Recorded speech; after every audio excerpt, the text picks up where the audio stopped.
The night the blizzard hit Ridgemont, Ohio, wind chill dropped to 38 below zero.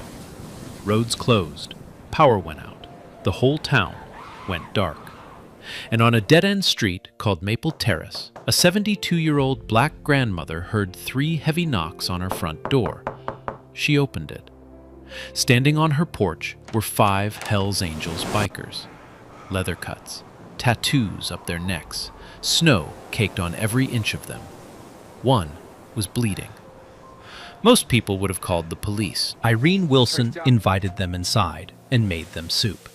She gave them her blankets, her dead husband's coat, her last bit of food.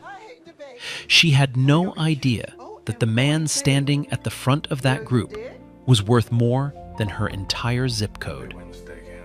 And what happened the next morning? That's the part that changed everything. Man, she didn't hesitate, and that says everything. Let's get into it. But before we get to that night, you need to understand something first. You need to know who Irene Wilson really was, and why she had every reason in the world to keep that door shut. Ridgemont, Ohio. Small town, about 2 hours southeast of Cleveland. The kind of place that used to mean something. Back in the 70s and 80s, Ridgemont was a steel town. Good jobs, full churches, families on every porch in the summer. You could raise kids there and feel proud about it. But then the plant closed. And then another one closed.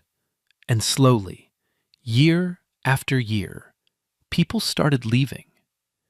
By the time this story takes place, Ridgemont had lost nearly half its population.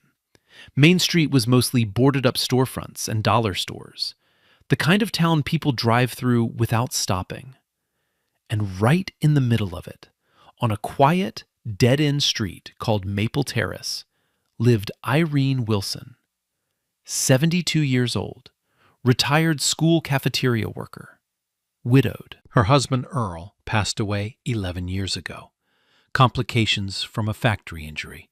The plant had already shut down by then. His disability checks barely covered his medications at the end. Irene held his hand in that hospital room and promised him she'd be okay. She kept that promise. Mostly.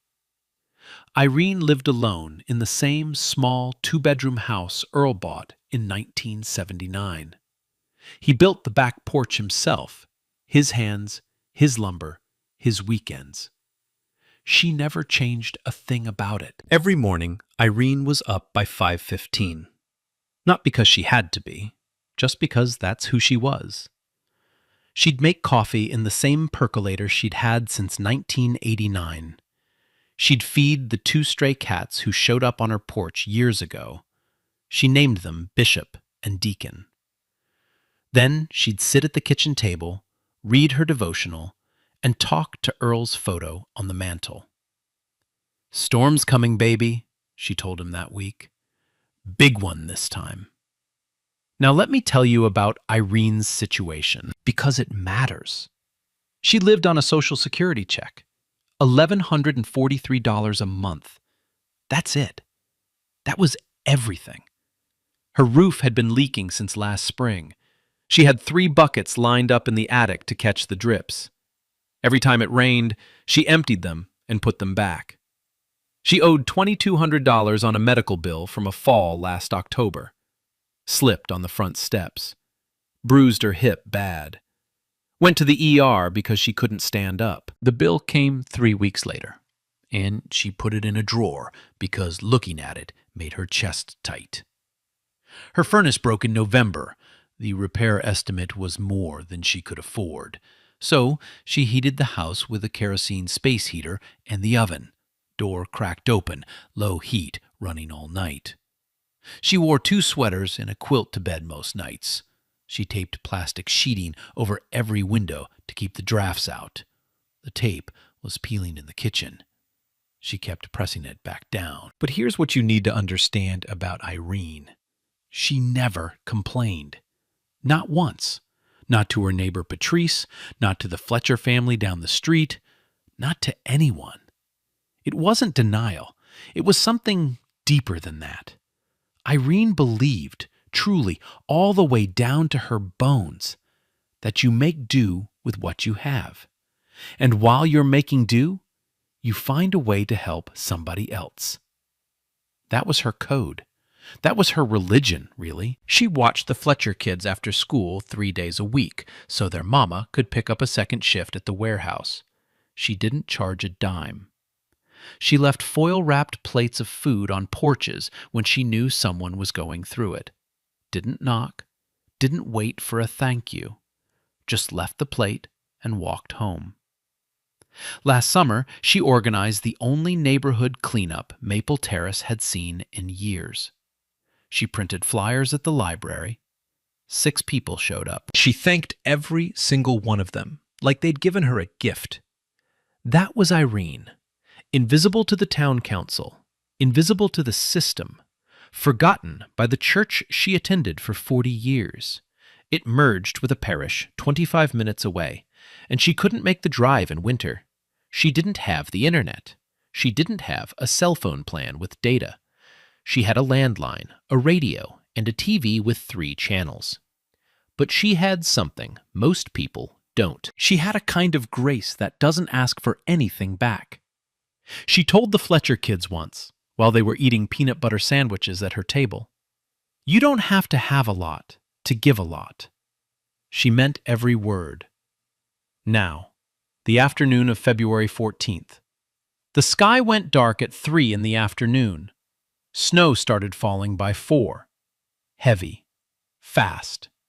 The radio said the interstate was closing. Blizzard warning through the night. Wind chill dropping below -20. Irene moved through the house with quiet purpose. She filled every pot and pan with water, just in case the pipes froze. She checked the kerosene. She stacked extra blankets on the couch. And then she did something small, something she couldn't explain later. She walked to the hallway closet, pulled out Earl's old hunting coat, brown canvas, wool-lined, still smelled like him after all these years. She laid it across the arm of the couch. "Just in case somebody needs it," she whispered. She didn't know why she said it. She would understand by morning. Now, here's where the night takes a turn nobody, especially Irene, could have predicted. By 7 o'clock, Ridgemont was buried. Snow came down so thick you couldn't see the house across the street. Wind was screaming through the power lines, trees cracking under the weight of ice. Then the power went out. The whole east side of town went dark, just like that. No streetlights, no porch lights, nothing. Irene's block went silent. She lit 2 candles, set one in the kitchen window, set one on the mantel next to Earl's photo, turned the kerosene heater up as high as it would go. The temperature outside was 22 below zero, wind chill pushing it even further down, the kind of cold that hurts your lungs when you breathe. Irene pulled her quilt tighter around her shoulders and sat in the recliner. The house creaked and groaned against the wind like it was trying to hold itself together. She was alone, and it was going to be a long night. But 5 miles north of Ridgemont, on Highway 44, 5 men were fighting for their lives. They were Hell's Angels, a chapter from upstate New York. 5 riders on 5 Harleys, heading south for a memorial ride. They were honoring a fallen brother, a man who'd ridden with them for over 20 years, died of cancer last spring. Every year since, they made this ride. Same route, same weekend. It was sacred to them. The leader of the group was a big man, 56 years old, silver beard, broad shoulders, wrap-around glasses, hands like catcher's mitts. His name was Garrett. Riding behind him were Colton, Danny, and 2 others. 5 men, 5 machines, miles of empty highway. The storm came in faster than anyone expected. The forecast said snow after midnight, but by 6:30, Visibility was already down to nothing. The road turned into a sheet of black ice. Garrett's bike went down first. The front tire caught a patch of ice, and the Harley slid sideways. 800 pounds of metal skidding across frozen asphalt. He went down hard, rolled twice, got up slow. The others stopped. 2 of the bikes wouldn't restart in the cold. Engines flooded, batteries drained. Colton, the youngest in the group, mid-20s, caught road rash through his jacket. A deep gash ran from his elbow to his wrist, blood soaking through the leather. His arm was going numb. They were stranded. No cell signal. Towers were down from the ice. The GPS showed one town nearby, Ridgemont, 4.8 miles south. Garrett made the call. We walk, push what we can, leave the rest. They buried 3 bikes in snowdrifts on the shoulder, pushed 2, started south into the wind. 5 men in leather jackets and boots walking through a blizzard in the dark. Let me be real with you for a second. Hypothermia in conditions like that? It sets in fast. 30 minutes, maybe less, for exposed skin. These men were wet. Colton was bleeding. The wind was cutting straight through the leather like it wasn't even there. Every step was a fight. Garrett kept them moving. He walked at the front, kept turning around, counting heads. Nobody sits down, he told them. Nobody stops. You stop, you die. It took them almost 2 hours to reach the edge of Maple Terrace. When they got there, every house was dark, either empty or locked up tight, people hiding from the storm behind closed doors. They knocked on the first house. No answer. Knocked on the second. A curtain moved. Then nothing. One of the guys cursed. Colton was shaking so bad he could barely stand.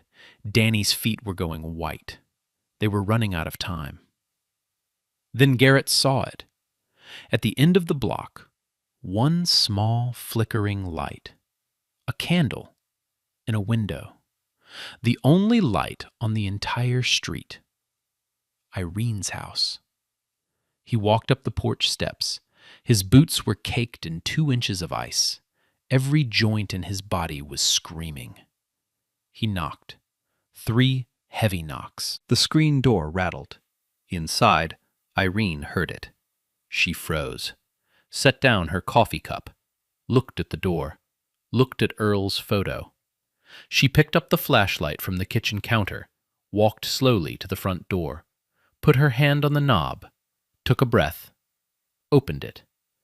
And what she saw, 5 enormous men, leather vests, Hell's Angels patches on their backs, beards, tattoos, snow crusted on every surface of their bodies. One of them was bleeding through his sleeve. 5 white bikers on a black grandmother's porch in the middle of the night. Everything in Irene's life, every story she'd heard, every warning, every reason the world had given her to be afraid, it all stood right there in front of her. Garrett looked at her. His voice was hoarse, barely above a whisper. "Ma'am, I'm real sorry to bother you. We got caught out in the storm. One of my guys is hurt. We just need to get out of the cold." The wind howled behind them. Silence. Irene looked at his face, then at the bleeding young man behind him, then back at Garrett. She opened the door wider. "Well, get in here before you freeze to death. All of you." What happened inside that house over the next 5 hours? That's where this story really begins. 5 men filed through Irene's front door one by one. They filled her small living room completely, shoulders touching walls, heads nearly brushing the ceiling. Snow melted off their boots onto the linoleum. Water pooled around their feet. The whole room smelled like wet leather and frozen road. Irene didn't flinch, not once. She looked at them the way a woman looks at a problem she's already decided to solve. "Sit down wherever you can," she said, "and somebody get that boy to my kitchen table." Colton, the young one with the gash on his arm, was guided to a chair by Danny. His face was pale. His lips had a blue tint. The cut on his forearm was ugly, deep, still bleeding through the torn leather of his jacket. Irene went straight to the bathroom, came back with Earl's old first aid kit from under the sink, a white metal box with a red cross on the front. She'd kept it stocked for 11 years, just in case. She sat down across from Colton, took his arm gently, rolled back the sleeve. He winced. "Hold still, baby," she said. "I've patched up worse." She cleaned the wound with peroxide. Steady hands, no hesitation. The boy hissed through his teeth. She didn't rush. She didn't apologize. She just worked. She tore strips from a clean bedsheet, didn't even think twice about it, and bandaged his arm tight. Neat. Careful. Like she'd been doing this her whole life. "There," she said. "That'll hold till you see a real doctor."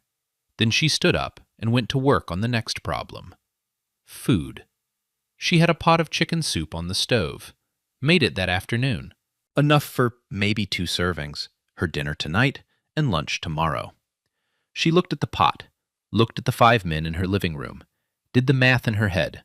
Then she added water, opened a can of kidney beans from the pantry, poured in a cup of rice, stirred it all together, and turned the flame up. She pulled out a sleeve of saltine crackers, half a loaf of bread, a jar of pickles she'd canned last summer. She served them first, every one of them. Bowls of soup, crackers on the side, bread torn into pieces. She did not make a bowl for herself. Garrett noticed. "Ma'am, aren't you going to eat?" "I had a big lunch," she said.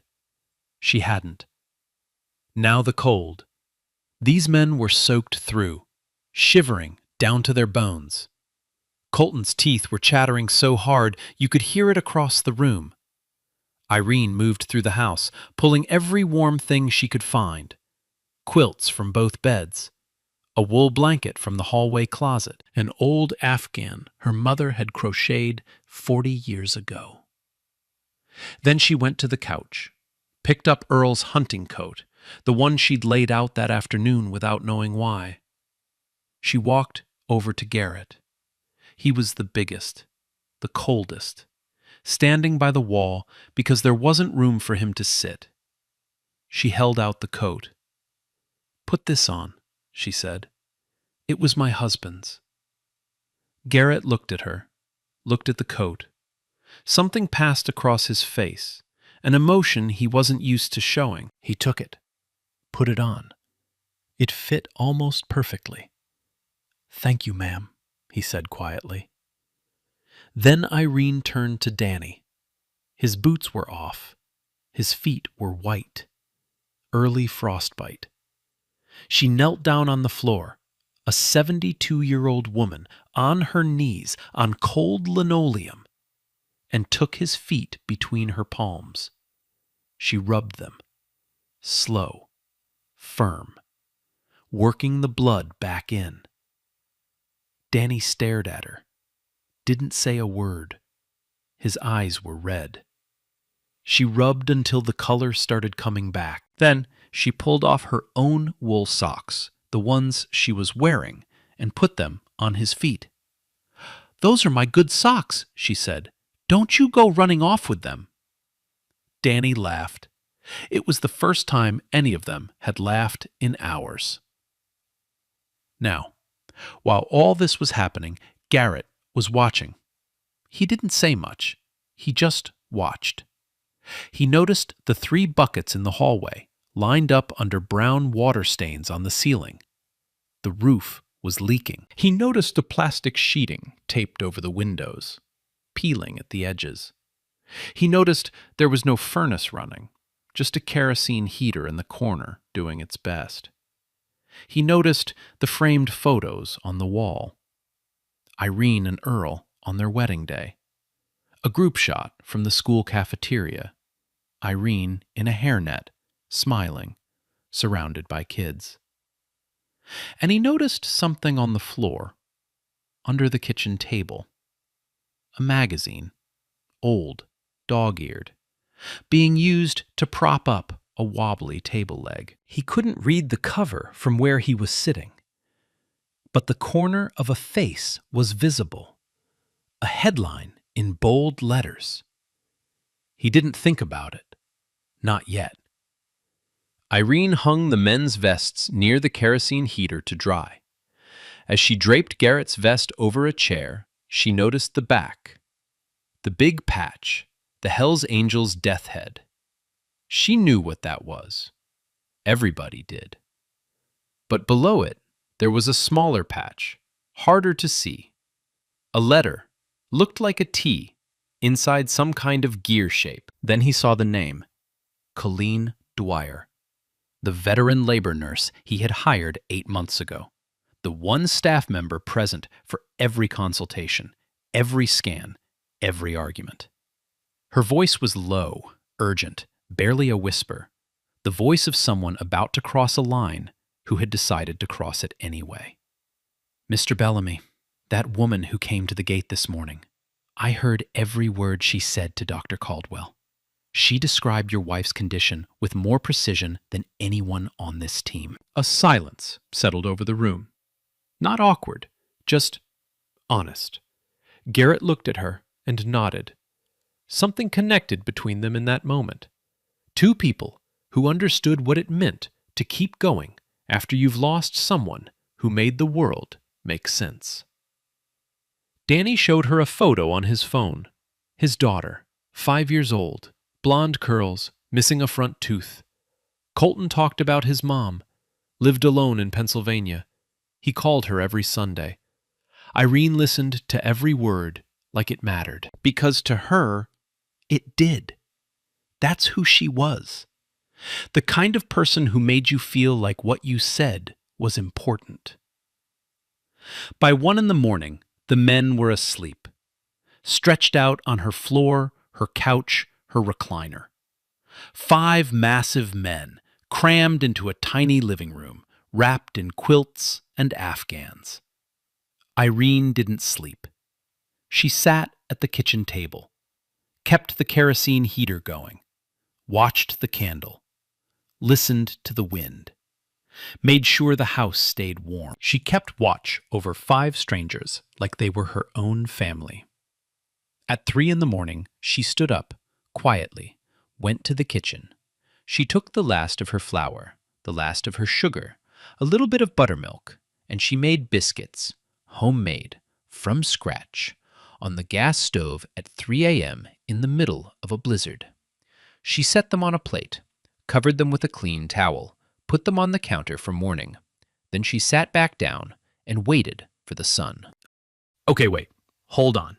I need to pause right here. This woman gave away everything she had.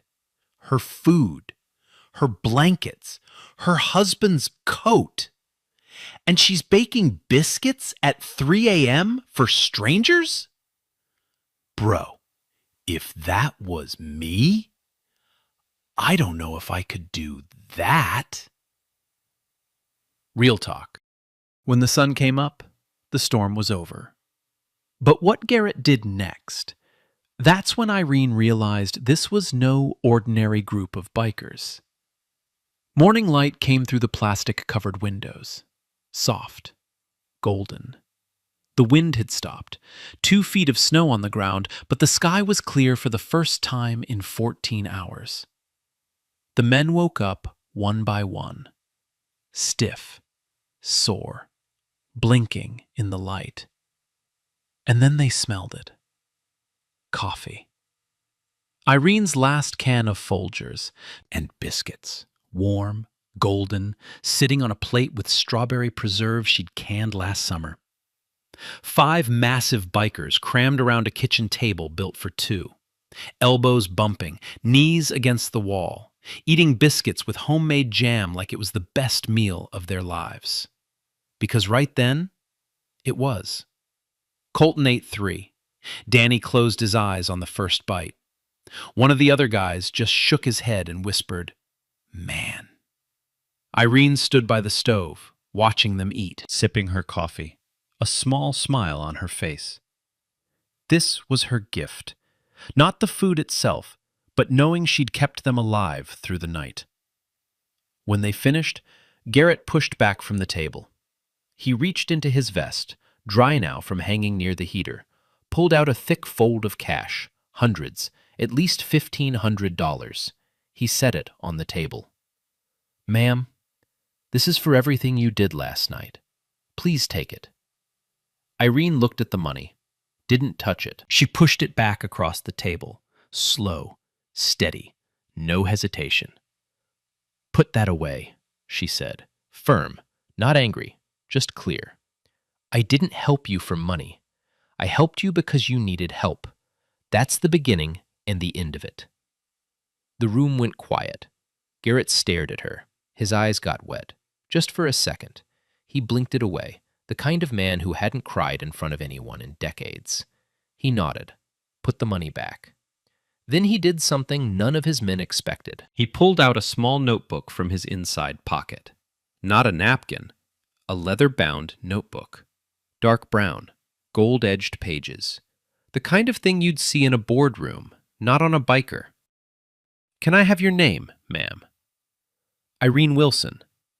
He wrote it down. Careful, deliberate. Asked for her address. Irene laughed. "Honey, you don't owe me a thing." "Just in case I want to send a thank you," he said. She gave it to him. He wrote it down. Closed the notebook. Slipped it back in his jacket. Before they left, the men did something that surprised her. They helped. 2 of them cleared the snow off her porch steps. Garrett salted the walkway with rock salt from a bag by the house. Danny noticed the broken hinge on her screen door, sticking for months, and fixed it with a multi-tool from his pocket. Didn't ask, just did it. Colton was the last one out. He stopped, turned around, squeezed Irene's hand, his bandaged arm still wrapped in her bedsheet strips. "You remind me of my grandma," he said, voice cracking. Irene patted his arm. "You call your mama when you get home. You hear me?" He nodded. Couldn't speak. Walked out. She stood in the doorway and watched them go. 5 figures in black leather walking through white snow, getting smaller until the road curved and they disappeared. Irene went back inside, closed the door, sat at the kitchen table, finished her coffee. Alone. For about 2 weeks, nothing happened. And Irene figured that was the end of the story. She was wrong. Life went back to normal. The pipes survived. The roof still leaked. The buckets went back in the attic. Same routine. Same quiet days. Irene told the Fletcher kids about the bikers over after-school snacks. Their eyes went wide. She laughed about it. 5 big old boys sleeping on my floor, she said. Earl would have had a fit. The kids asked if she was scared. She thought about it for a second. No, she said. They were just cold. That was that. A good story for the kitchen table. Nothing more. Then, strange things started happening. First, a delivery from the hardware store downtown. 2 kerosene heater refills, dropped off right on her porch, already paid for. Irene didn't order them. She called the store. The clerk said someone phoned it in, paid with a credit card over the phone. Wouldn't leave a name. Must be a mistake, Irene said. No, ma'am, the clerk said. They gave your exact address. She let it go. Figured maybe it was someone from church being generous. Then, a week later, a truck pulled up on Maple Terrace. White truck, logo on the side. A roofing company. 2-man crew. They knocked on Irene's door and told her they'd been contracted to do a courtesy inspection on her roof. Irene stood in the doorway with her arms crossed. Contracted by who? The foreman checked his paperwork, flipped a page, ran his finger along a line. Client is listed as Trident Holdings. Irene frowned. Never heard of them. That's all I got, ma'am. They just want us to take a look. No charge to you. She was suspicious, but the roof was leaking, had been for months, so she let them up. They took photos, measured, made notes, thanked her, and left. That evening, Irene mentioned it to her neighbor Patrice over the fence. Trident Holdings, Patrice said. That sounds like one of those big investment companies. Irene waved it off. Probably some kind of scam. But something nagged at her that night. She went to the kitchen, looked at the wobbly table, bent down, and pulled out the old magazine she'd been using to prop up the leg. She held it up, looked at the cover for the first time in months. America's Most Unconventional CEOs. A row of small photos along the bottom, faces she didn't recognize, names she'd never heard. She stared at it for a moment. Something flickered at the edge of her mind. Something she couldn't quite reach. Then she shook her head, put the magazine back under the table leg, and went to bed. And then, one morning, 3 weeks after the blizzard, a black SUV pulled up on Maple Terrace, and everything Irene thought she knew about that night changed. It was a Tuesday, just after 10 in the morning. Irene was washing dishes at the kitchen sink when she heard it. An engine, low and heavy. Not the kind of car you heard on this street. She looked out the window. A black Cadillac Escalade with tinted windows was parked in front of her house. Brand new, chrome wheels, still shining like it just rolled off a lot. Neighbors noticed. Patrice came to her front porch. The woman across the street pulled back her curtain. A car like that on Maple Terrace meant something, and it was never good news. 2 men in dark suits stepped out of the back seat.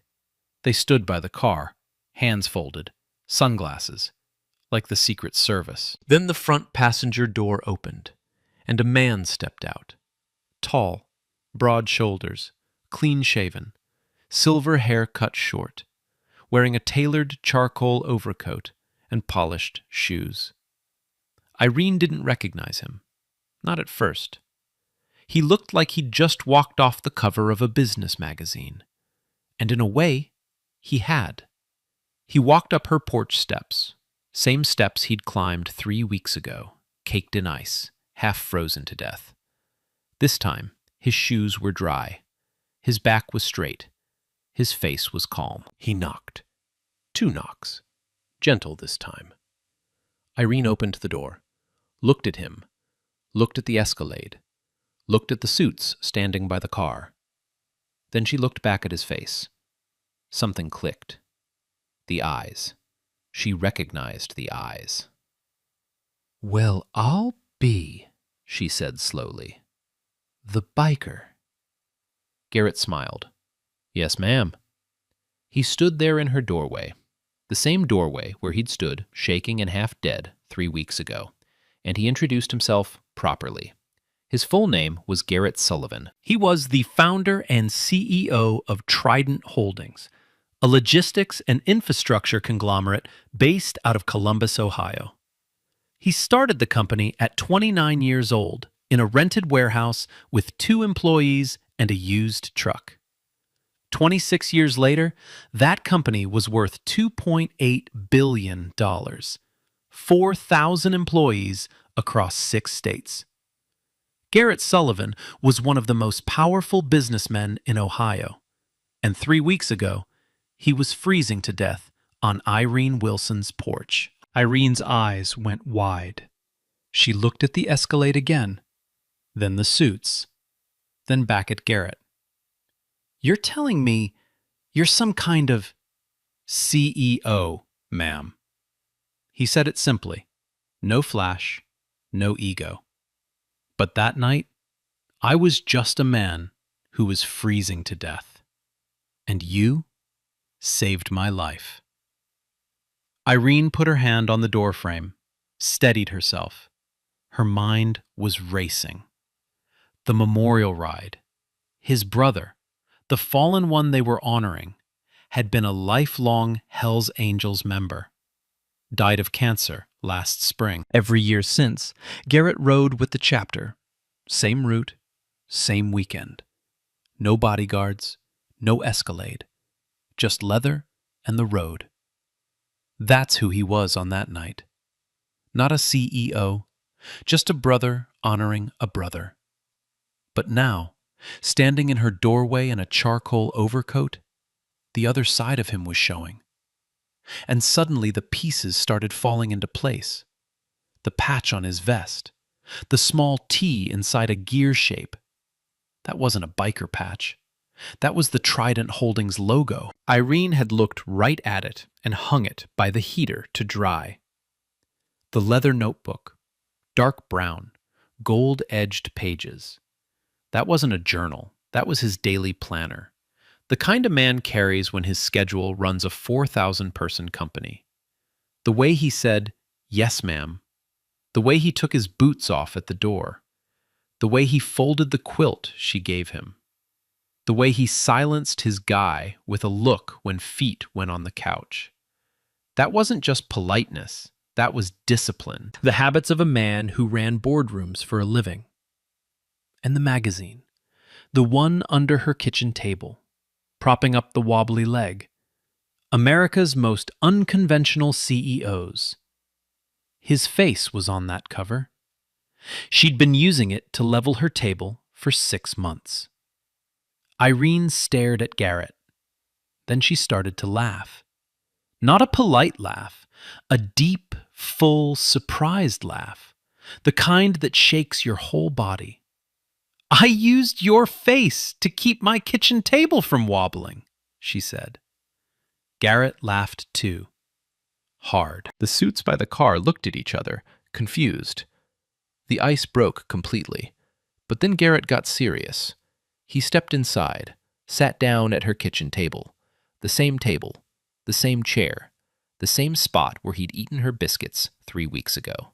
He looked around the room, at the buckets, the plastic windows, the kerosene heater doing the work of a furnace that didn't run. Then he looked at Irene. "Ms. Wilson," he said, "I've sat in boardrooms with people who had every advantage in the world. Money, power, resources, and most of them wouldn't have opened that door." He paused. "You had every reason not to, every single one. And you didn't just open it. You gave us everything you had." His voice was steady, but his eyes weren't. "I've been thinking about that night every single day since." He leaned forward. "I want to do something, not as a payment, because you made it very clear how you feel about that." Irene almost smiled. "As an investment," he said, "in you, and in this neighborhood." The room was quiet. The heater hummed. The candle on the mantel, still there from that night, flickered once. Irene looked at Earl's photo, then back at Garrett. She didn't say yes. She didn't say no. She said, "I'm listening." What Garrett offered Irene that morning wasn't just generous. It was the kind of thing that changes a whole community's story. He reached into his coat and pulled out a folder, set it on the kitchen table between them. Didn't open it yet. "I'm going to walk you through this one piece at a time," he said. "And I need you to hear the whole thing before you say a word. Can you do that for me?" Irene folded her hands in her lap, nodded once. Garrett opened the folder. First, this house. He looked around the room. The water stains on the ceiling, the plastic on the windows, the buckets in the hallway. Trident Holdings is going to renovate your home, top to bottom. New roof, new furnace, updated electrical, plumbing, insulation. Every window was replaced. Irene opened her mouth. Garrett held up a hand. "I'm not finished." He looked at her carefully. "We're not tearing anything down. Earl built that back porch. We're not touching it. We're fixing everything around it." Irene's eyes filled. She pressed her lips together, didn't speak, but her chin trembled, just slightly. Garrett turned to the second page. Now, I noticed something about you that night, Miss Wilson, and I've been thinking about it ever since. He paused. You feed people. That's who you are. You made soup for 5 strangers out of almost nothing. You left plates on your neighbors' porches. You fed those kids after school. Feeding people. That's your thing. Irene said nothing, but her hands tightened in her lap. 2 blocks from here, there's a vacant storefront. Used to be Ridgemont Hardware. Been sitting empty for 3 years. Irene knew the building. Passed it every time she walked to the corner store. Dusty windows, faded sign, weeds growing through the sidewalk cracks out front. Trident's charitable foundation is going to convert that building into a community kitchen and meal program. Full commercial kitchen, tables for 40, open 5 days a week. He looked at her. And you're going to run it. Irene blinked. Me? You. Head of operations, paid position. You'll have a staff of 5, all hired from this neighborhood. We'll cover everything. Rent, utilities, equipment, food supply for the first 3 years. After that, we transition to a sustainable model with local partnerships. Irene stared at him. Her mouth was slightly open. No words came out. Garrett turned another page. Third, this street. He gestured toward the window, Maple Terrace. Cracked sidewalks, no streetlights on the south end. Kids playing in the road because there was nowhere else. Trident Foundation is putting up a $500,000 block grant for Maple Terrace, specifically sidewalk repair, new streetlights, and a playground right on that empty lot at the end of the block. He let that sit for a moment. The grant will be managed by a community board, local residents making local decisions, and I'd like you to chair it. Irene's hands were shaking now. She pressed them flat against her knees. Garrett turned to the last page. One more thing. He set down his pen. This one was personal. She could see it in his face. Trident is establishing 2 annual college scholarships, $15,000 each, awarded to Ridgemont High School seniors who demonstrate community service. He looked at her. They'll be called the Earl and Irene Wilson Scholarships. That's when Irene broke. Not dramatically, not the way people break in movies. She didn't scream. She didn't fall out of her chair. She just went very, very still. And then the tears came. Slow, quiet, rolling down her cheeks one after another. The kind of tears that come from a place so deep you didn't even know it was there. The tears of a woman who had held everything together. Every bill, every leak, every cold night, every empty chair at the table for 11 years. Alone, without asking anyone for anything. And someone finally saw her.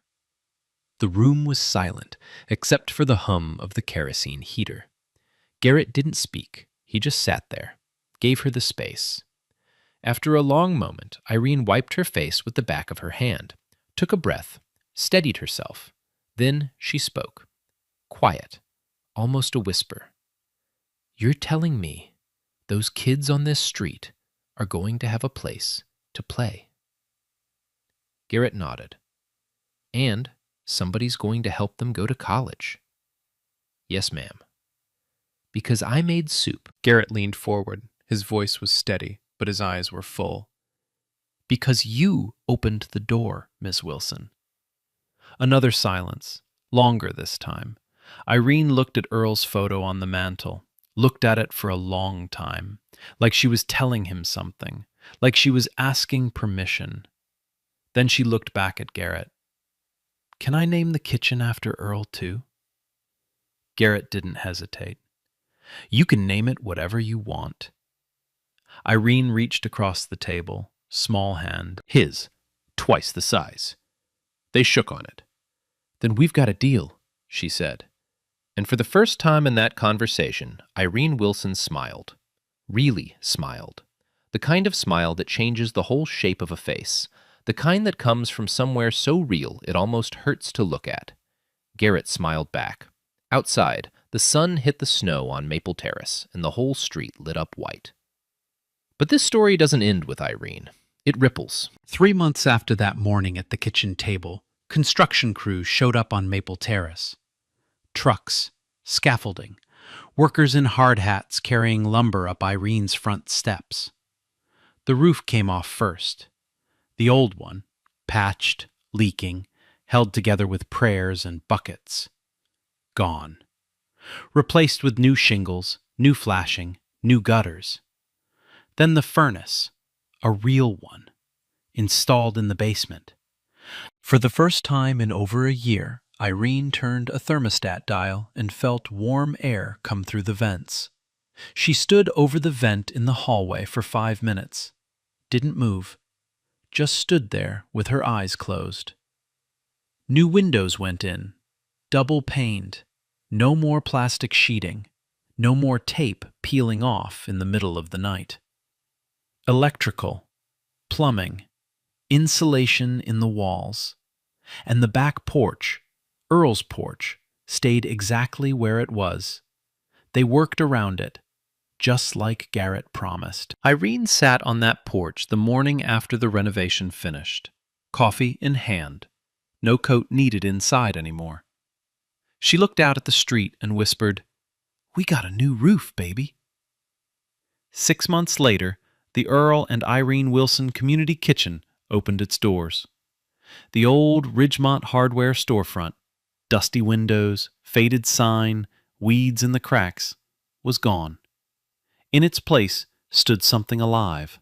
Fresh paint, warm lighting, tables for 40. A commercial kitchen with steel counters and a 6-burner stove that made Irene's eyes go wide the first time she saw it.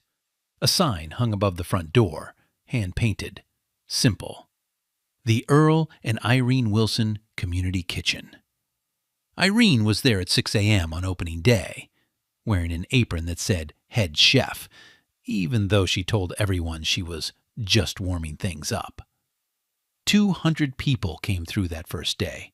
Single mothers from the east side who hadn't sat down for a meal in weeks. Elderly folks who hadn't eaten with company in months. Teenagers who came in after school because it was warm and somebody actually asked how their day was. Local news showed up. Camera crew, reporter. They asked Irene how it felt. She said, "It feels like Tuesday. We're just feeding people." The story aired that night. Phones started ringing. 2 blocks away, the empty lot at the end of Maple Terrace became a playground. Small but perfect. A swing set, a climbing wall, rubber surfacing so the kids wouldn't scrape their knees. The Fletcher kids were the first ones on it, running, screaming, laughing so loud you could hear them from Irene's porch. Patrice, Irene's neighbor, organized a Saturday morning porch and play. Parents sat on their stoops, watched the kids, talked to each other. Something that hadn't happened on that block in years. New streetlights went up on the south end. Sidewalks got repaired. For the first time in a long time, Maple Terrace looked like a place where people wanted to be.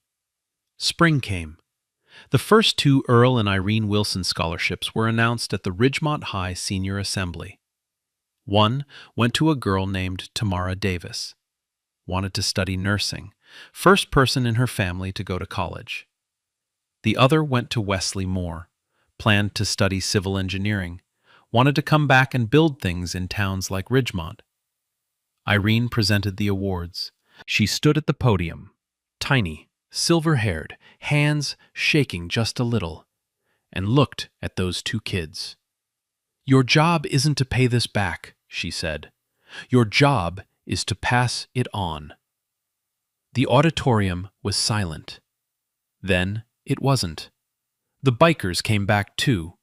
Garrett, Danny, Colton, all of them, leather cuts on, riding in on a clear Saturday morning for the kitchen's opening weekend. They sat at a table, ate Irene's soup, same recipe from that night. Colton took a spoonful and grinned. Still better than my mom's. Danny brought his daughter this time, 5 years old, blonde curls. Irene hugged that little girl like she'd known her all her life. A Columbus TV station picked up the story, then a regional newspaper. Then it went wider, shared online, reposted, screenshot after screenshot.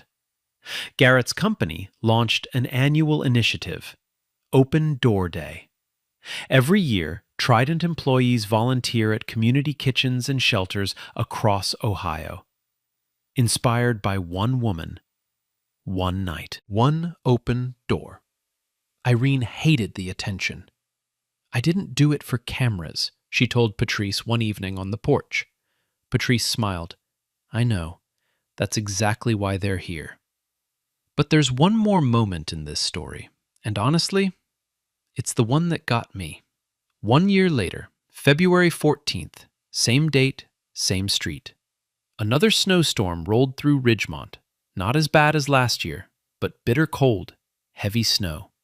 The kind of night that empties the streets and locks the doors. But one door stayed open. The Earl and Irene Wilson Community Kitchen. Lights on, heat running, soup on the stove. Irene kept it open late that night. She didn't have to. Nobody asked her to. She just looked at the weather report that afternoon and said, somebody might need a warm place tonight. So she stayed. She made a double batch of soup, stacked blankets by the door, put coffee on, wiped down the tables, and turned every light on so the building glowed from the street. It was quiet. A few regulars came through early, ate, thanked her, went home before the snow got worse. By 9 o'clock, Irene was alone. She stood at the counter, wiping a bowl that was already clean, listening to the wind outside. Then, at 9:15 p.m., a knock on the door. Almost the exact same time. Almost the exact same sound. 1 year to the night. Irene set down the bowl, walked to the door, opened it. A young woman, mid-20s, white, shivering so hard she could barely stand. Hold a toddler wrapped in a blanket against her chest. The child's face was red from the cold.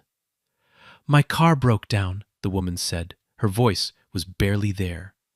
On the highway, we walked. I don't know how far. I saw the light. She was crying. Not from sadness, from relief, from being so cold and so scared and finally finding a door that was open. Irene didn't hesitate, not for 1 second. Same voice, same words, 1 year later. Well, get in here before you freeze to death. She took the child, wrapped him in a warm blanket, set him in a chair by the heater, heated soup, poured coffee, called a tow truck. Then she sat across from the young woman, let her cry, let her breathe, let her get warm. The woman looked at Irene through wet eyes. Why are you being so kind to me? Irene smiled, soft, steady. Somebody knocked on my door once too, she said. This is just what we do here. Outside, the snow kept falling. The wind pushed against the windows. But inside the kitchen, warm light, warm soup, 2 people at a table. The sign above the door glowed in the storm.